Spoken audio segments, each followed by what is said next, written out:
you to hit the like button at the beginning, because every time you hit the like button, you are letting YouTube know that what you are seeing and hearing is edifying for you, so it can be shared with others. That's why hitting the like button is so important. And if you haven't subscribed yet, please consider subscribing to the channel. It had to happen.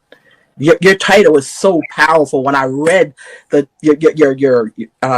name of your ministry, it had to happen.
Let's welcome our host, Erica Wilson.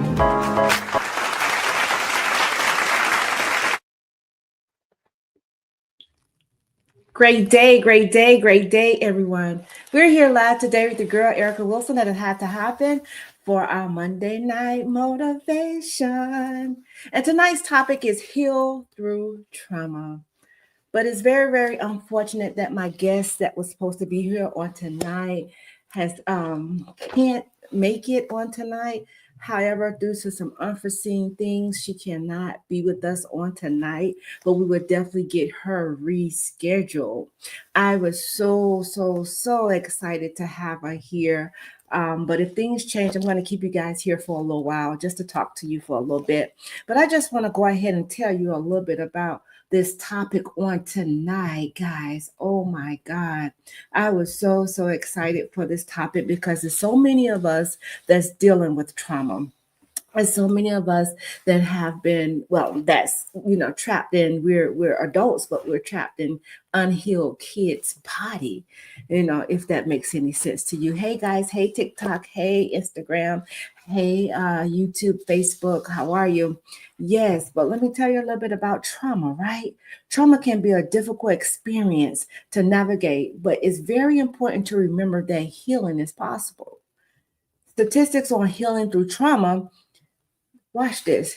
Did you know that according to a study conducted by the National Center for PTSD, approximately 70% of adults in the United States have experienced some form of trauma in their lives? Wow, that's a staggering number, isn't it? Whew. But here's the good news. 90% of those who have experienced trauma are able to recover and lead a healthy life, guys. Not just a healthy life, but a healthy and productive lives, right? That's right. Most people who go through trauma can heal and move on.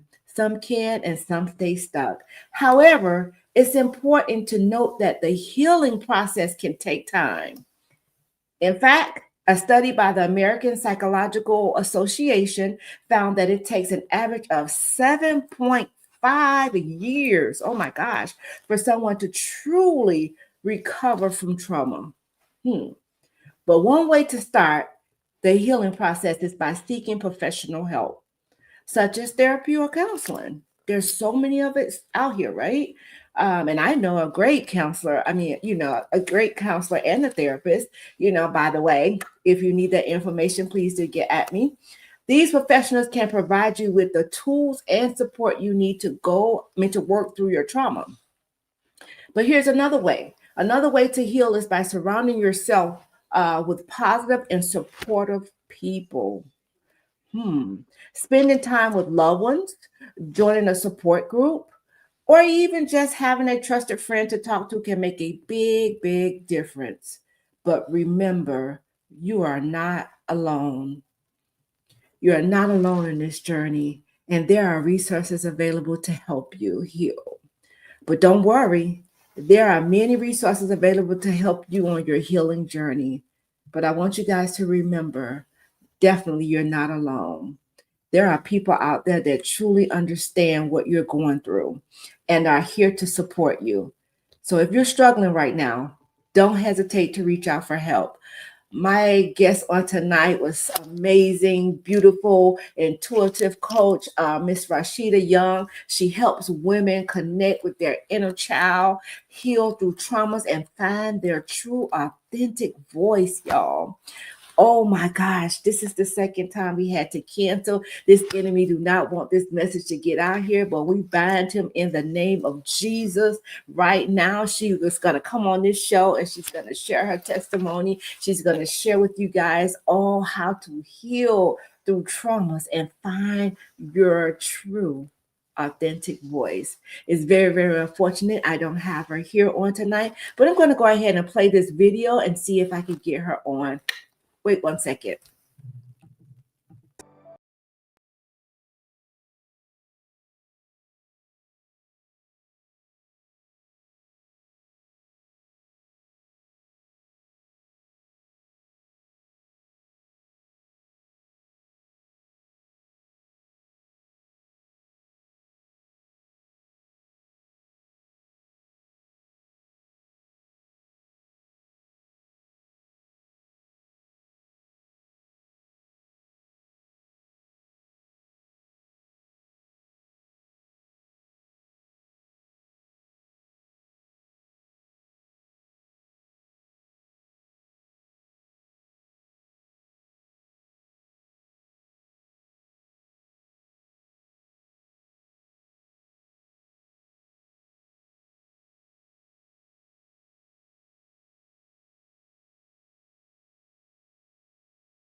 How are you?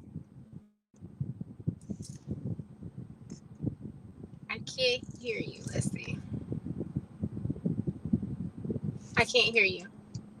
Wait a minute, I've been saying that all.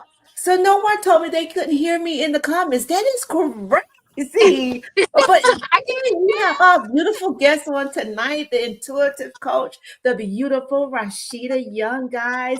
Listen, she helps women heal. I want to say that right. She helps women heal their inner child through trauma.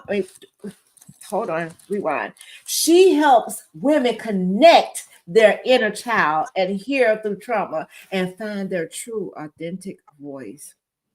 And we all know at a time like this, there's so many of us that's dealing with some type of trauma. So, Rashidah, can you please tell us a little bit about who is Miss Rashidah Young? Well, first off, I am your sister.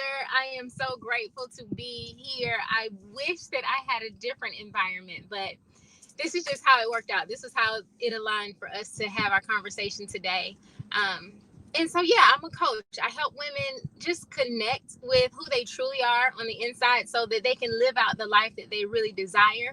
And oftentimes, just as women, we shift our identity to accommodate the people that are around us, to accommodate family members, to accommodate marriages, relationships, career, and we forget and lose touch who we really are.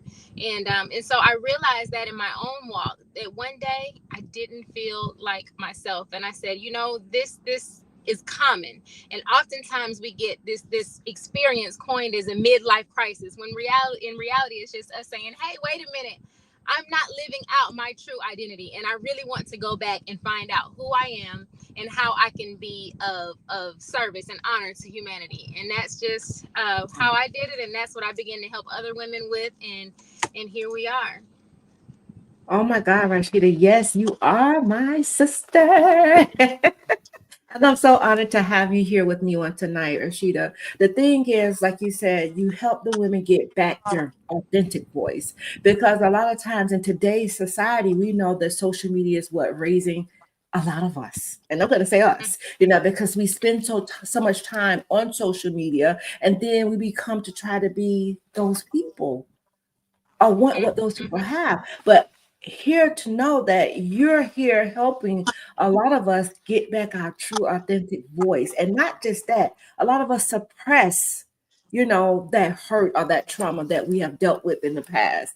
I keep trying to go on and go on, dress it up, right? You could dress it up. You could just try to stay so busy so you never think about it. But it's time, ladies, to get yourselves together. And we do have the beautiful Miss Rashidah that can help you get yourself back together. So Rashidah, tell us a time when there was you just, your back was against the wall and you just was like, okay, God, I can't do this. There's nobody but you. For me, the whole evolution of how I got here was how, God revealed to me what my purpose was. So as you know, I was a former NFL wife. And so my identity, I got married young. I got married at 19. My first husband and I had been friends all of our lives, started dating at 15, married at 19, have children. And then here we are, 10th pick of the NFL draft in 2000. And our lives totally changed. And we became, the persona of what was expected of us. And so when it reached a place where I knew this marriage was no longer where I needed to be, and I had to walk away, I had to make a decision, because I'm walking away from an identity that I had lived for so long. And with that identity came perks, and it came, it also came a lot of challenges too. And so I had to be in a place to where I was comfortable in myself enough to say, I'm somebody different. I don't need that to validate who I am. And so I was able to go through that experience. And I wrote a book after that experience and just shared that, hey, this is my life story. He was a part of my life. I can't tell his story, but he was a part of my life. And then ended up remarrying, and I was married for 15 years. And somewhere in that relationship, I realized the same thing. Here I am, I'm in this situation, and now I know that I'm being called to another level. And so, we've been taught kind of these restraints of how marriage should look. But I say that marriage is a reflection. Marriage is a mirror. Marriage is something that is going to make you dig deep. And I had to dig really deep and decide, am I going to stay in a situation that I know isn't working, or am I going to walk away and move to another level? And I knew I was being called to another level. I knew that there was a version of me that needed to be birthed, but I also knew there was a version of me that I had to let die. And that was extremely hard to do. And so once I came around full circle, I realized this is my purpose. This is what I help people do. Marriages is, we've been told, is, happily ever after, but statistics don't show that. The statistics don't show that in church, outside of church, in any society. The statistics are not showing that marriage is happily ever after. But I decided to shift that narrative to, okay, marriage is a mirror. And now this mirror has shown me what I need to do to be a better version of me. I'm going to make the right choice for me and move forward. Jesus, wow, that is deep. But take us back, you say you started off as the NFL wife. And we are, I'm a sports girl. You already know that. I'm all in when it comes to sports. But people do not understand what goes on behind the scene. All they see is what's put out there in front of them, right? But they do not understand what goes on behind the scene. But first off, you said you knew your first husband was since you was 15. You were dating him since you was 15, but you guys got married at 19. And I'm telling you, going into the league and married, it is hard, being though he's away a lot, right? So tell us what that was like, because that right there in itself is, whew, it's like mind blowing, right? Yeah, it's different because, like I said, we've known each other all our lives. We dated. Oh, guys, please do bear with us. She's having technical difficulties. Come on, we got to get this story out here. Guys, please do bear with us. She's having a little technical difficulties here, but we will get her back on. The beautiful Miss Rashidah Young. She is an intuitive coach, guys. She helped women get back their authentic voices, guys, and help them to heal through trauma. Teach them what that looks like. She just was telling us, let me recap what she said. She just was telling us that in her first marriage, she knew her first husband. They basically were raised up together. Here it is. They got married. Started dating at 15, got married at 19, and then she became a NFL wife, guys. And we all know, oh my God, I am such a sports girl here, but I do want to hear her story. I think we still having some technical difficulties. Rashidah, if you can hear me, please do log out and come back in if you can hear me. Guys, please bear with us. Please, please, please bear with us. So sorry about this.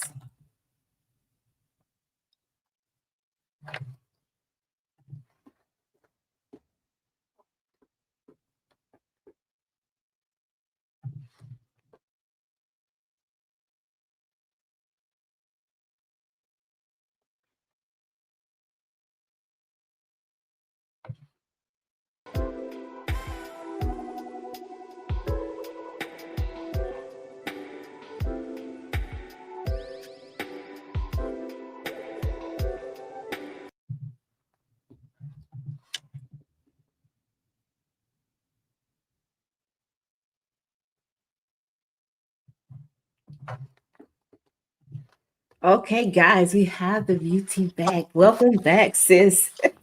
Can you hear me? I can hear you. Yes. Okay. Well, I was saying we knew each other all of our lives. We started dating around 15. And so we had a different type of background. I didn't meet him after he had already made it. And our intention originally when we were dating, I was going to be the breadwinner. I was an aerospace engineering major and he played football, but we didn't know to that magnitude, where it was going to go at that time. And so Georgia Tech was my dream school. For any engineer, Georgia Tech is like, that's the school. So that was my dream school. And they were recruiting him. And so the morning of signing day, that was the plan. We're going to Georgia Tech. I'm going to be the breadwinner. He's going to stay home. It was just, we had this plan. And the morning of signing day, he called me, and I was a year ahead of him. I was already in college, and he said, "Hey, I'm gonna sign with Florida." And I thought, okay.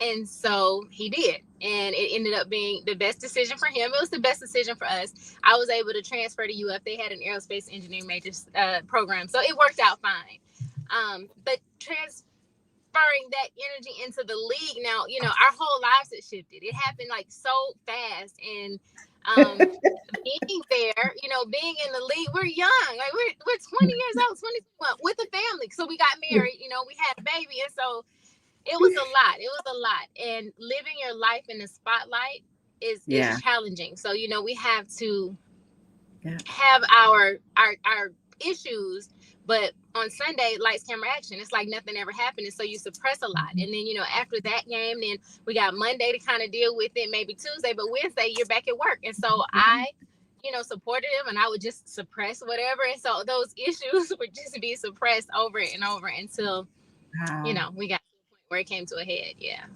But that is so funny though, because it almost though, and people don't get this either. It's almost though you had to kind of like put your life on the back burner and just deal with his. You had to be the best you for him, right? And without, and you say back on Wednesday, he's back at work. Back on Monday, they back at work. They probably get off Sunday. They probably off on Monday, but that of course they go in and they work out, right?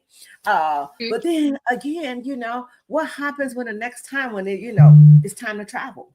What happens if they have that Thursday night game after that Sunday night game, right? But what was interesting to me was you said that you was able to transfer to UF with him. So you chose your dream school to give up to go ahead and go over to UF. Yeah. Wow. I gave up my dream there. And like I said, there are no regrets. It worked out perfect, for us in the long run. It did. But that was a challenge. Now, one of the things that I was very specific to focus on is that my life had to still go on. So I still graduated from college, even though he had already been drafted. Then, I did things that I needed to do. So I ended up becoming a personal trainer. I began training the wives. So I started businesses even then because I felt like fortunately, I had a private school education. My mom and dad did a lot for me. And so I felt I owed them to still maintain some of my identity. And so that oftentimes kept the peace for a lot because I had my own outlets. I could still do the things that I knew for me outside of that. And that paid off. It did. Yeah. So I got my degree before I got my divorce. But the thing is, though, you didn't stop just because he entered the league. That says a lot about you. You still want to have your own and be, and you say you started businesses as well. So let me tell you something. Even though, guys, she did all of this, was there some trauma that you was dealing with while going through this? And this is why now that you can help certain women? So in the book, I talk about it. I was molested as a child early on. And what I talk about is any trauma, whether it's, divorce of your parents, whether it's death in the family, any trauma that a child experiences at a young age, it goes unaddressed typically, even with counseling. So although I did go to counseling, my mom knew that I had been through this molestation. The consequences of it or the result of it was not magnified or was not exposed until I was an adult. And then I started having to deal with situations. And so one of the things was moving too soon, rushing into things, doing things early. My innocence had been taken and I started this pattern of rushing into things. So I wanted to grow up fast. I wanted to be a big girl fast. I wanted to be because of a situation that happened. And so I realized that had an impact on, did we need to get married at 19? Did we need to rush into this? Are we mature enough? Are we ready? There was never that thought. It was just, this is what we're going to do, and that's how my life was always like that. If I get the idea, this is what I'm going to do. This is what I'm going to do. Until I realized that is stemming from a trauma that happened in my childhood that I don't have to rush and I'm still safe. I'm safe if I don't move too fast. I'm safe if I sit back in the innocence of a situation and allow God to work and speak and tell me what I need to do before I move. And so, yes, they did come up. And there were other things that came up in marriage that just had to do with, if you have, my parents worked. I know they worked really hard to give me a good life, but there were times where they may not have always been present. And so, I'm to fight for their attention because when they do come home, they're tired. Mom and daddy working, they're tired. And here I am. I'm the baby of my family, so I don't have anybody else to entertain me. And so sometimes you feel neglected and you become your own. I had to be everything for me at times. And I know there were times where mom and daddy would say, okay, we're going to do this. And as a child, you don't understand if something comes up and they can't do it. So when I got married to Travis, my biggest issue was you can't tell me you're going to do something and don't do it. Don't tell me you're going to be here at 5 o'clock and don't show up at 5 o'clock. It's like crushing me. And so it was like crushing that child over and over and over again. So I'm reacting to him, punishing him and letting my emotions out on him for something that had nothing to do with him. And so, but again, this is why I say all things are divine, because I needed that experience to remember what is it that I'm really dealing with. And had I been with a person who was upfront and told me everything and they were always on point, I may have never addressed that trigger. And this is why I love the topic that God loaned me. It had to happen. We never know why the it's happen, right? But Right. here's the thing, like, oh my God. When you talked about the molestation and then it started making you feel like you have to do things fast and you want things right now, like I can relate to that so much. Oh my gosh, I can relate to that. But the thing about it is, how many of us is doing that? And not subconsciously, right? And this is why I say, and I'm going to go to the comments because Mr. Jennings has a couple of things he would like to say. But here's the thing: you have these people jumping into these relationships unhealed. So what's happening is we're in an adult body, yes, but then that child is traumatized, and like you said, you started bleeding on him and he didn't even cut you. You see, and this is what's happening in so many relationships. And now, oh my God, it's almost I'm seeing breakups like on the regular now. So many marriages are failing. So many relationships are failing. Not just any type of shift, they're failing because why? We're not getting the proper help that we need. Like he said here, people don't just get over trauma. It's a process. Yes, definitely it's a process, right? And then he says generational curses get passed down on when nobody addresses the issue or the elephant that's in the room. Wow. Okay. Then he said, I think you got to let God hide you in safety so he can work on you. Yes, but a lot of times what happens if the person don't know God, sis? You see what I'm saying? And they're just out here just winging it. So if I don't know God and I'm getting into this relationship, and I see that the relationship can be toxic, but just because it's probably giving me a little bit of what I need and making me feel good and look good, I stay. And what Can you happens speak to that is woman? we create the ego is there to help protect us. So we all create an ego. The person that we are usually before we go through the I call it the dark night of the soul. Before you have that Mm, where you see you and you see all your shadows and all your flaws and you face your demons, before that happens, you have created this ego that's there to protect you.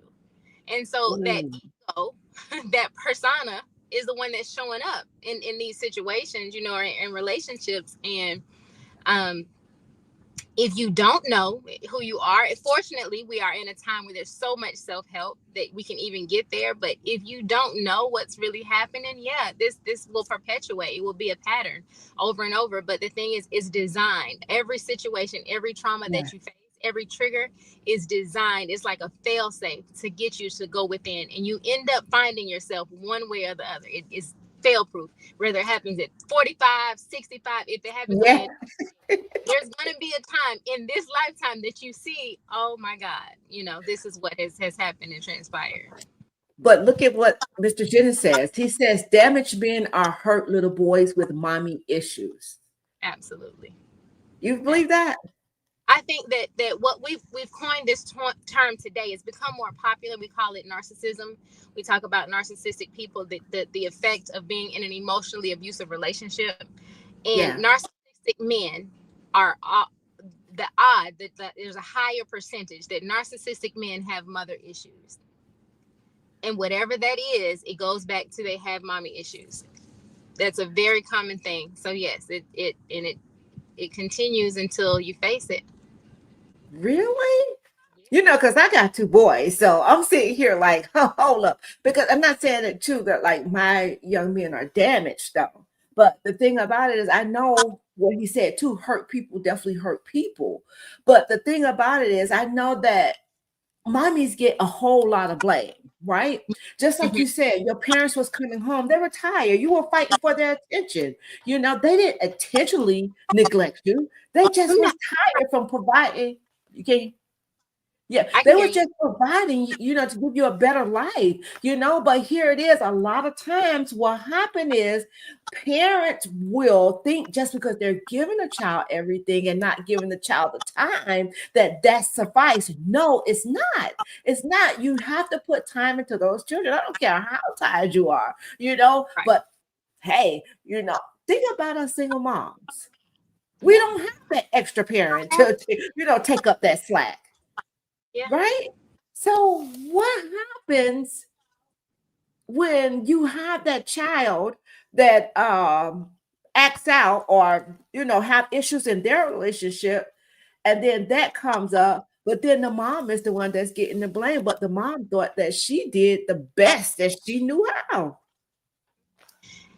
I had to face that with my children, my older children. And thankfully, I have older children that are very self aware, and they began their healing journey, their healing processes. And so when things started coming up for them, thankfully, I was at a place in my healing journey that I understood that they chose me to be their parent. They chose this life, that I would be their mom, Travis would be their dad, and the traumas that they went through, they knew that they needed that in order to evolve into the best versions of themselves. So when Yeah, they started dealing with their traumas and the things that Travis and I did that affected them, I was in a place where I could just apologize and say, I'm really sorry. And yes, you're right that your feelings are valid. That is exactly how you should have felt when I did this or that. And I apologize. And I will work on not doing that again. I will be here to support you as you heal. But I didn't approach them from a place of I have it all together. And no, I didn't, or that wasn't what I meant to do.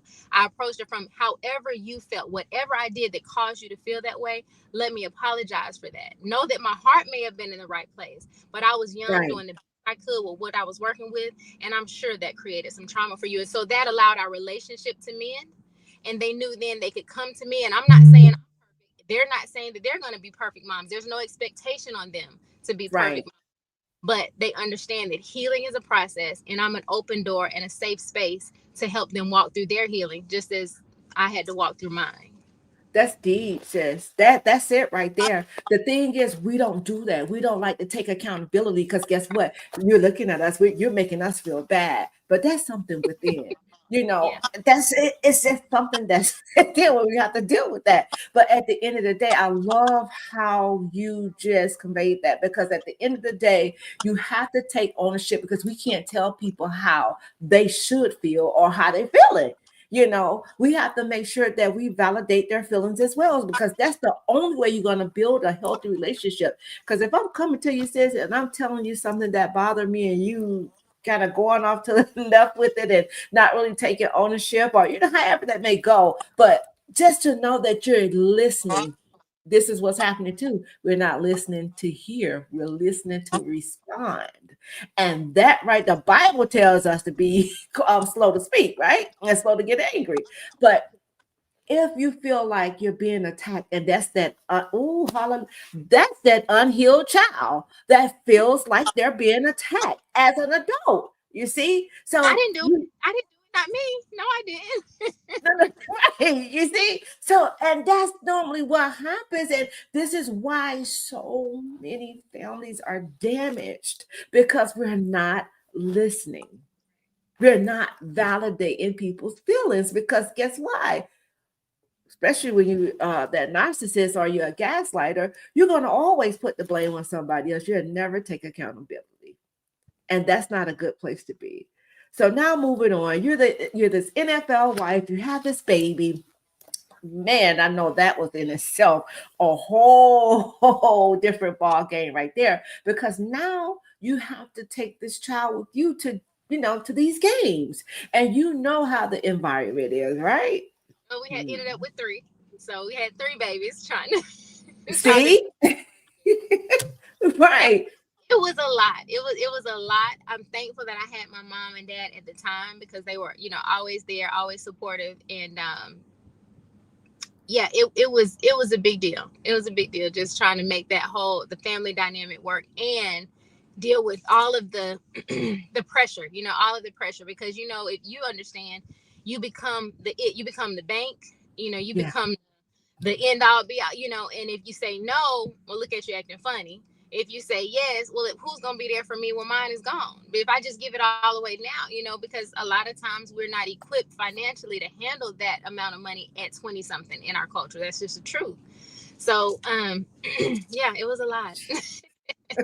Wait, you hit it on the head right there. Oh boy, I hope you guys are listening at this, because at the end of the day, Rashida, that's why since with your nephew and everything, I don't feel like I'm entitled to what he has.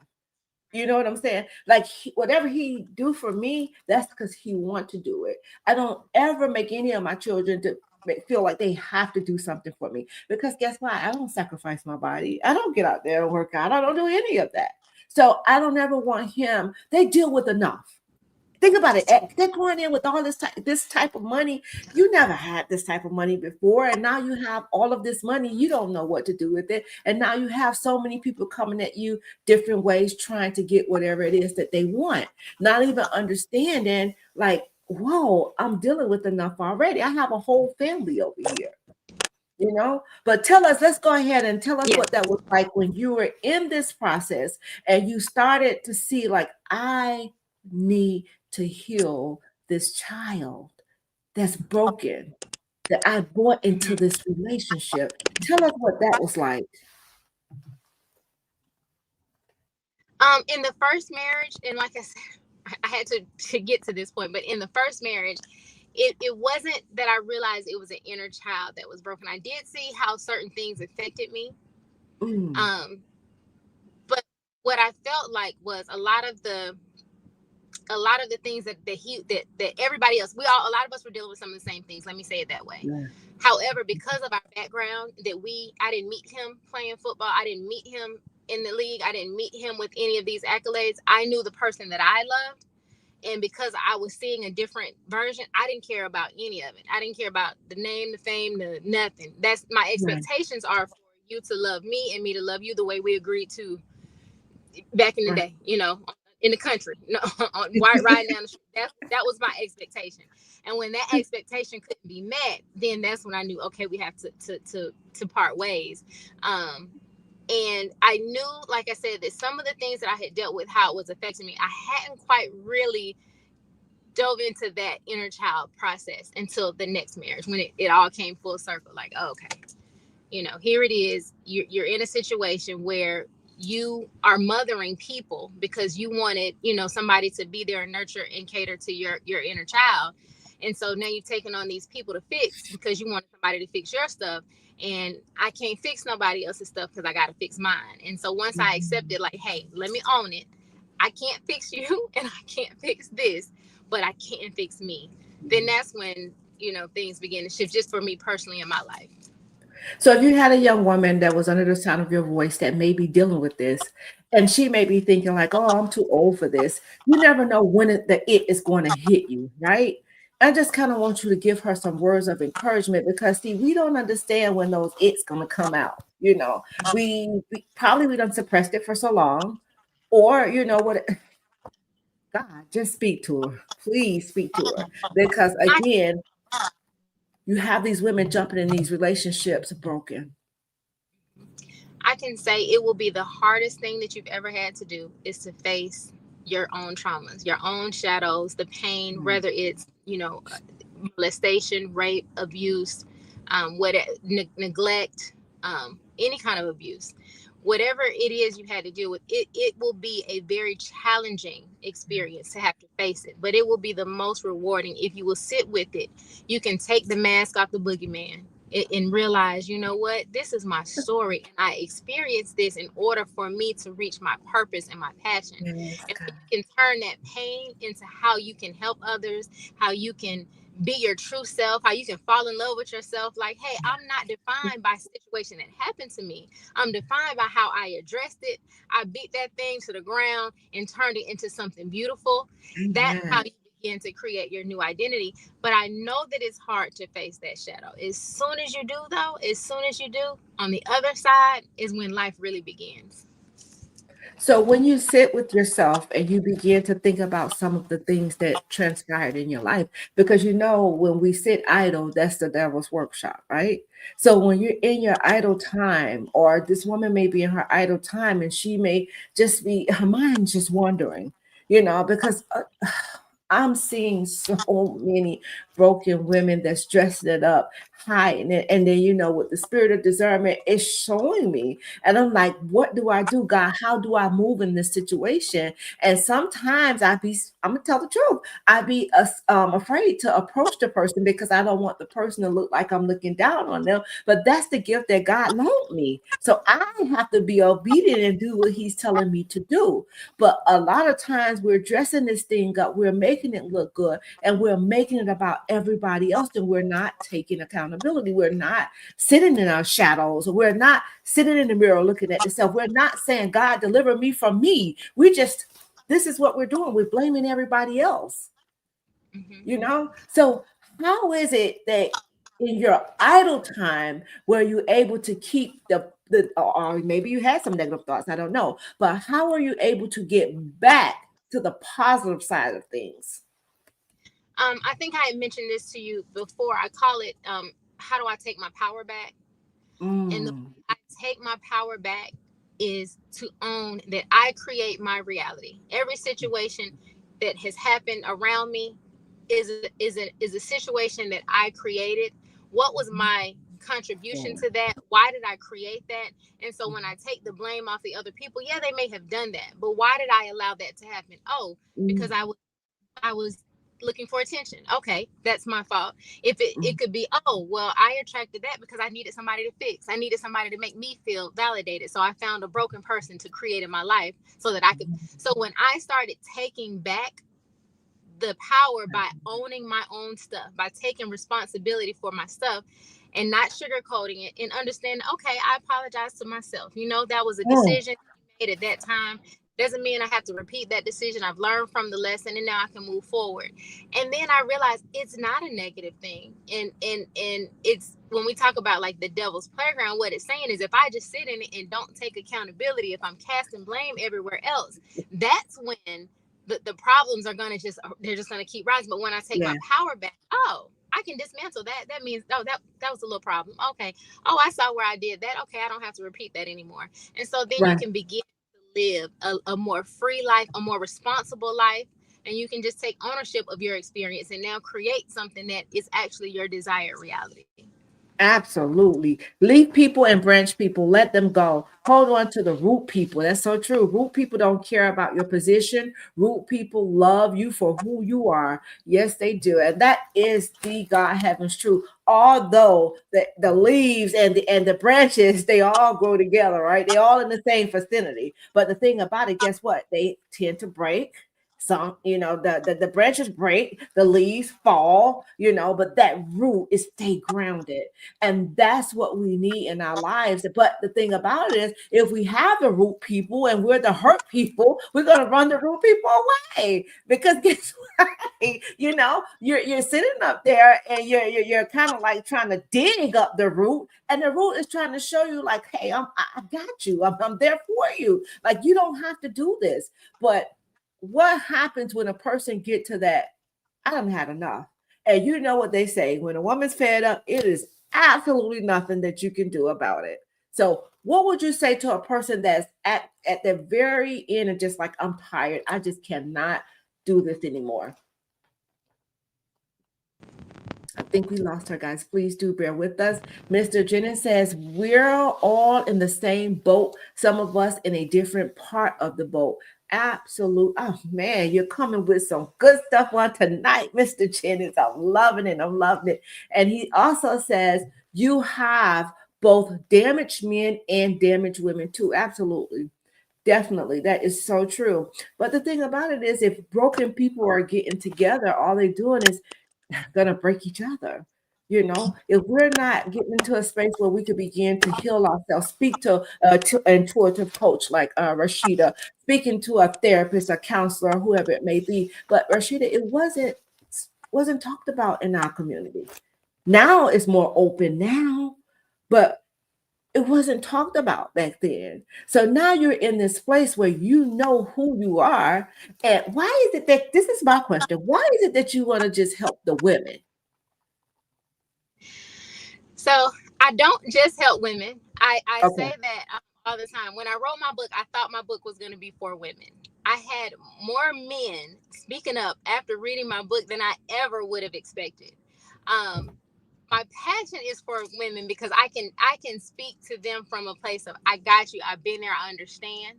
And then when I do work with men, I just have to make sure that because of the unhealed traumas, that they don't allow that to creep into their space. So there is a process of me to determine how much, if you really, really are ready to heal, or if maybe, there's something else in here why you think I, need to be your coach. And so, God. that's wisdom and discernment. Yeah. And so it's, Yeah. it's not that I won't help men. It's not that at all. But that's why it's a more intense vetting process to determine if I'm gonna take somebody on as a client if they're male.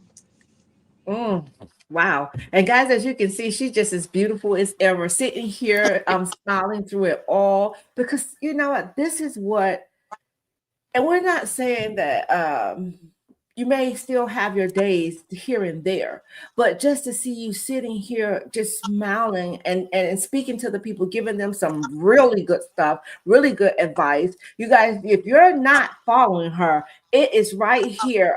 You can contact her at Coach Rashidah at gmail.com, y'all. She's on social media. She has some great content that's out there. Guys, listen, ladies, come on. Let's get healed. Let's heal together. No one's going to look down on you. That's why you have to get into a tribe of women that actually got you. That's roots and not branches or leaves, right? When the going get tough, they don't fall off or they don't break, We're here to hold one another up. And Miss Rashidah, she's here for you guys. So Rashidah, tell us again what exactly you offer and how. I told them about your email address, but tell them how they could get in contact with you. Yeah, so what I offer is a 12-week program. And in those 12 weeks, we're going to go, deep, and we're going to go get to the root of some of these issues. We're going to deal with transformation, and then we're going to show how we can integrate them into our everyday life so that we are living out a self-mastered version of ourselves, where I know me and I can, I know who I am. I know my worth. Yes. I know my value. What I bring to the table. And so we'll do that over a course of 12 weeks. And it's intense. I tell you, it's not for the weak. So if you're not ready, I'm probably not your coach. Because she said, y'all, she's a straight shooter. And I think that's why God definitely connected us together. Oh my gosh. But you know what though? Anything worth having is worth working for. If it's something that you're tired of, when you're sick and tired, you have to be sick and tired of being sick and tired, right? And when you're at that point, the thing about it is you don't want to waste time. Is valuable, so you don't want to waste your time, or you don't want to waste anybody else's time, because that's something that we cannot get back.